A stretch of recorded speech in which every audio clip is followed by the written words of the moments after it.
There's a document floating around the internet right now that was never meant to be public. It wasn't a government leak. It wasn't a whistleblower dropping files on some dark corner of the web. It was a data breach, a quiet, almost surgical exposure of something that powerful people have worked very hard to keep invisible. And buried inside that document is a name that connects one of the world's most elite private networks directly to XRP and Ripple in a way that most people have never heard about. I've been following Ripple and XRP for over a decade, and the single biggest reason, the reason I kept coming back even when the price was brutal, even when the SEC lawsuit made everyone nervous, even when mainstream finance was laughing at this entire space, was the people. Not Brad Garlinghouse on stage, not the press releases, the people quietly orbiting this project. The economists, the former Treasury officials, the Silicon Valley architects who don't show up in the headlines but absolutely shape what happens in the rooms where decisions get made. Today, we're going to talk about one of those rooms. Let me take you back to 2006. A man named Peter Thiel, the same co-founder behind PayPal, the same early-stage genius who turned a modest check into a billion-dollar stake in Facebook, quietly helped create something called the Dialogue. Not a company, not a fund, a private, invitation-only network. A forum where some of the most powerful minds on the planet could speak without the press, without consequences, without a record. If you've never heard of it, that's by design. The Dialogue hosts closed-door retreats, annual gatherings in discrete locations where finance, geopolitics, technology, and culture collide without a single camera rolling. It's the kind of place where what gets said in the room stays in the room until it doesn't. Because recently there was a breach. Internal records leaked online, including something very specific, the full attendee registration list for their 2026 retreat, scheduled near Dublin, Ireland, with 222 confirmed attendees. And when I started reading through that list, something jumped out at me immediately. Let me paint the picture of who else is on this list before I get to the connection that matters most. Scott Bessent, the U.S. Treasury Secretary, Ted Cruz, Cory Booker, Jared Kushner, Larry Summers, the former Treasury Secretary, Eric Schmidt from Google, Reid Hoffman from LinkedIn, who also happens to have deep ties to PayPal, Greg Brockman, one of the architects behind OpenAI, Scooter Braun, the entertainment mogul who appeared alongside Brad Garlinghouse in a boardroom photo connected to a startup called Raised in Space. Think about what you're looking at. This is not a tech conference. This is not a crypto summit. This is a private, secretive, deliberately invisible gathering of people who collectively move the levers of global finance, government, and innovation. And they're all in the same room. But here's the name that stopped me cold. Susan Athey. If you're deep in the XRP world, you already know who she is. If you're newer, let me tell you, this is someone worth understanding completely. Susan Athey is a professor of economics at Stanford's Graduate School of Business. She is one of the most respected applied economists in the world, and she is, or has been, a member of Ripple's board of directors. Here's where it gets strange. If you go to Ripple's official website right now and navigate to their leadership page, scroll through the board section, you won't find her name. She's not listed. It's as if she doesn't exist in their public-facing structure. But when I used Ripple's own AI assistant on their website and asked directly whether Susan Athey was still on the board, the response came back clear. Yes, she is currently on the board of directors. A board member who doesn't appear on the board page.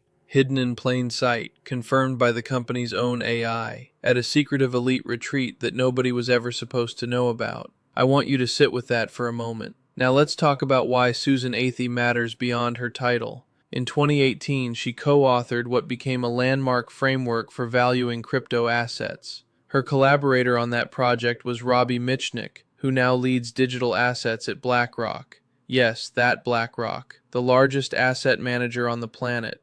In that paper, their valuation model placed XRP, at the time, years ago in a completely different market environment, somewhere in the range of $8 per token. Think about that number. Think about when it was published. Think about who wrote it. And then think about this. Since that paper came out, not a single public XRP valuation has come from anyone formally connected to Ripple. Not one. I once asked Matt Hamilton, who spent years working inside Ripple, whether the company runs its own internal XRP valuations. His answer, without committing to specifics, was that yes, it's highly likely they do. They know what this is worth. They've always known. There's a video of Susan Athey speaking at Stanford's digital currency initiative from about a decade ago.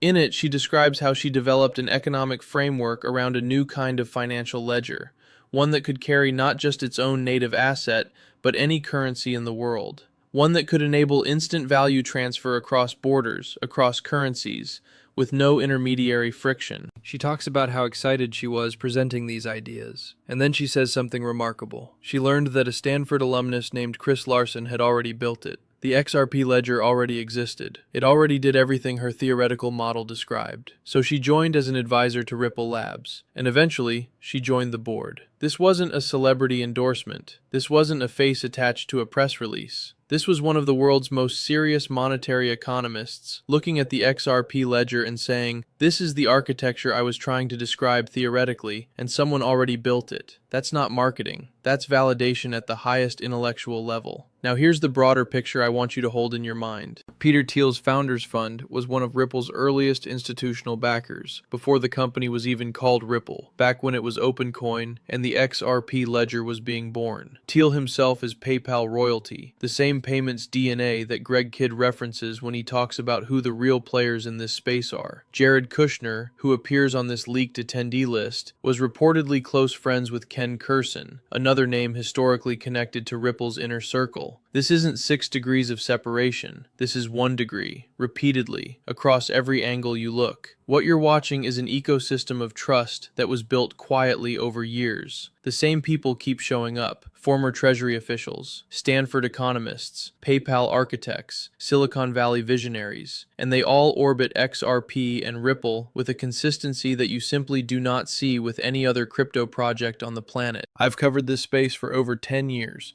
I've watched projects come and go. I've seen hype cycles eat people alive. I know what manufactured excitement looks like. And this is not that. This is infrastructure. This is institutional positioning. This is what it looks like when serious people take something seriously, long before the public catches on. Now, while all of this is happening in those private rooms, something else is moving in the open.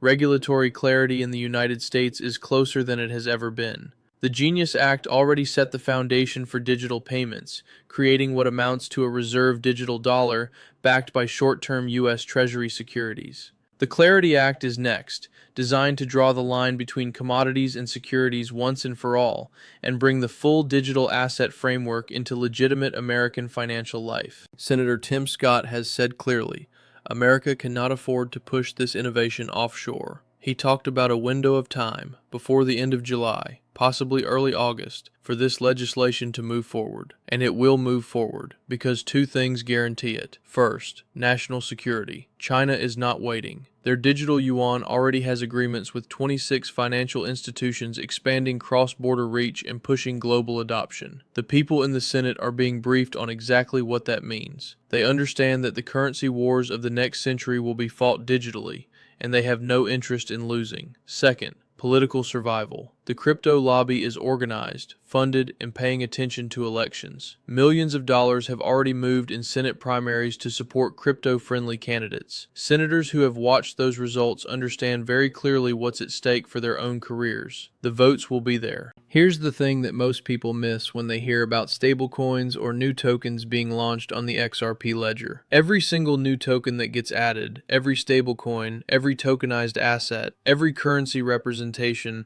becomes a new trading pair. And every new trading pair is another opportunity for XRP to function as the bridge. The auto-bridging mechanism in the XRP Ledger means that when you need liquidity between 2 assets that don't share a direct market, XRP steps in automatically. Think about how Bitcoin absorbed all the liquidity in the early days of crypto. Every exchange, every pairing, everything ran through Bitcoin first. That's why it captured so much of the market's value. The XRP Ledger is being architected to do exactly that, but for the tokenized financial system of the future. More tokens on the ledger doesn't dilute XRP. It amplifies it. Every new asset added is another surface where XRP becomes necessary. This is not complicated, but it requires you to zoom out far enough to see it. Susan Athey wasn't supposed to appear on that leaked list. The dialogue wasn't supposed to have its 2026 attendee roster floating around the internet. And yet here we are, staring at connections that took years to build, assembled in one place, visible for just a moment before they disappear again behind closed doors. The people in that room near Dublin this year don't talk about their investments in public. They don't tweet price predictions. They don't post charts. They build. They position.